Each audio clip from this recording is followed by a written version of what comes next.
Bill Carroll for Zitty62 Media, and working my way as I have been through my watch list of what I think are underrated and undervalued players. And I'm going to start with a player that has full package, right? He has special teams experience and has been a high value returner, has played both safety and corner, and he's probably about 5'9 3/4" and probably about 199 pounds. So he's very solidly built, powerful. Was Big South / Ohio Valley Conference first team last year. Made several either All American first or second teams. Was Phil Steele's third team All OVC, which tough grader, Phil. But he made freshman All American back in 2001. Third team All Conference in 2021, sorry, not 2001. 2022, made All Conference as a return specialist, if not as a defensive back. And last year was all Big South, uh, and OVC All American, not All American, but first team. Was ranked as a top 25 safety by Hero Sports. Has played both, I said, corner and safety, can do both, I'd say, roughly equally well. Last year, in 11 games, what didn't he do, right? And they were, of course, the champions of that conference, combined sort of conference, but 49 total tackles, 36 of them solo. That's what you like. You like to see 2/3 or more of the tackles being solo tackles. And so this is, 73 point something percent solo tackles. That's what you look for. 13 assists, 6.5 tackles for loss. Also, he had 11 passes defended, including 10 pass breakups and 1 interception, and was 5th in punt return average as well. Had a couple of quarterback hurries. He forced a fumble. Had big games against Missouri State. Had also a good game against Georgia, who were ranked number 1 in the country, and of course they're, best team in the country. And he showed up in that game. Other games I would say of note from the previous season, I would point to a couple of things that give him a good chance to be, if not an immediate starter, a contributor at the next level. I'm saying that he has a chance to contribute early on special teams, but also to contribute fairly early on defense, because once again he's played both safety and corner, which means he could play nickel. He can be in that third safety role. Against Houston Christian, had a really good game. Also had a couple of good punt returns. Had a game with Charleston Southern last year. Once again, showed up as a punt returner. But he had a tackle and a loss and a half against Missouri State. Also had tackles for loss against Georgia, as I mentioned, Tennessee State, Eastern Illinois, Tennessee Tech, and Samford. But I think really the thing that stood out to me, if you're looking for a game, and there's more than one game I would recommend, that Houston Christian game, he did some of everything. Had an interception, had a solo tackle in that game, and was very tough in coverage, sticky in coverage, particularly underneath coverage. Like, he can stay with people underneath.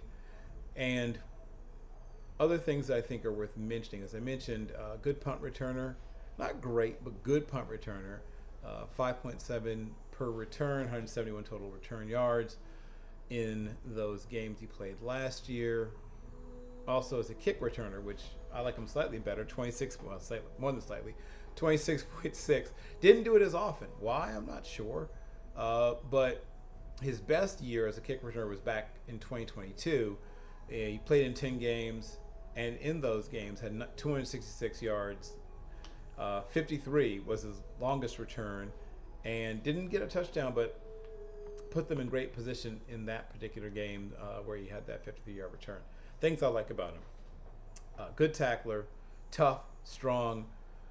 I get the feeling he's not a blazer. I think he's somewhere in that mid to upper 4.5s. I think the 4.52 to 4.58 range. And I hope he's faster. I think if he runs faster than that, he might even get up getting drafted. But there's a lot to like when you watch him on tape. First of all, like I said, sort of an NFL body, but he made the move full-time to corner and was all conference. and has had a huge career between splitting between safety and corner.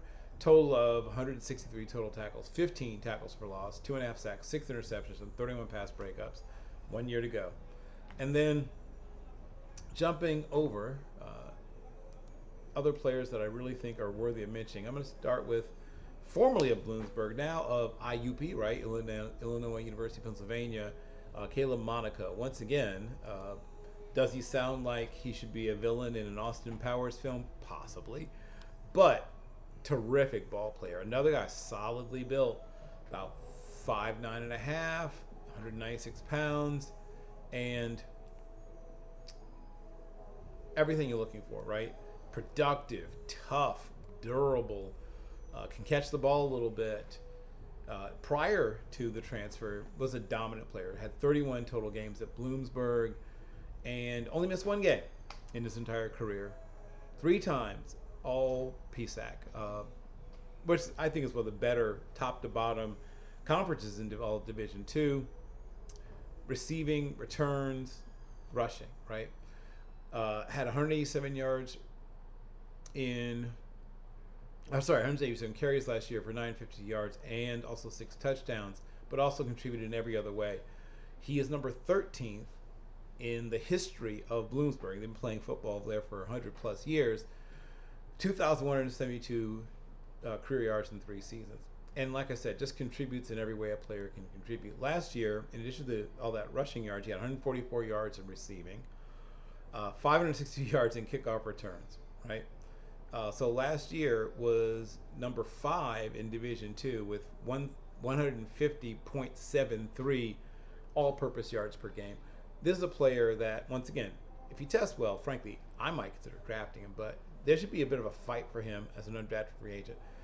Finds his way to playing for Coach Tortorello at Illinois University, Pennsylvania. I think he have another huge year. I'm sure the Shrine Game has him on the radar. I'm going to be bothering, sorry again, the Senior Bowl, shout out to Jim Nagy, about getting eyes on him. I think he's a good enough player that he deserves at least Shrine, but I'd love to see him get a shot at the Senior Bowl. Once again, both guys are sort of that compact, powerful body, instinctive, tough, smart, durable. What more could you want? Those are 2 players I really like. I hope that they both get to the right All-Star game. I'll have 2 more players for you tomorrow. Once again, Bill Carroll for Zinni 60 Media, working my way through my 2024-2025 watch list for the season, and of course the draft to follow. I will see you again tomorrow.